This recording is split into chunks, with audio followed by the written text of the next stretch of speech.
বাড়িতে যদি এরকম চিকেন মোমো নিজেরাই বানাতে পারো তাহলে আর দোকান থেকে কিনে খেতে হবে না। হাই এভরিওয়ান, তোমাদের সবাইকে আবারও একটি ভিডিওতে ওয়েলকাম জানাই।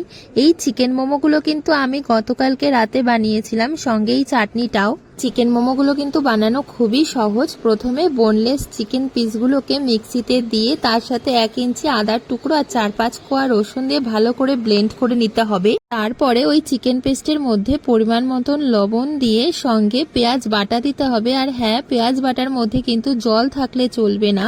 আমি এই চিকেন পেস্টের মধ্যে সামান্য গোলমরিচের গুঁড়ো, 1 চামচ টমেটো সস আর সামান্য একটু সয়া সস দিয়েছিলাম, তোমরা চাইলে দিতেও পারো। তারপর নুন দিয়ে মেখে রাখা ময়দাগুলো থেকে ছোট ছোট রুটি বানিয়ে মনের মতন করে মোমো শেপ দিলে কিন্তু মোমো রেডি হয়ে যাবে। এরপরে ভালো করে স্টিম করে নিতে হবে। ভালো করে স্টিম হলে কিন্তু এরকম ভাবে ফুলে উঠবে। তারপরে একটা কাঠি বা টুথপিক বা ফোক দিয়ে দেখলেই হবে যে মোমোটা সিদ্ধ হয়েছে কিনা। এরপর ঝাল ঝাল লাল চাটনির সাথে পরিবেশন করলেই হবে। এনজয়।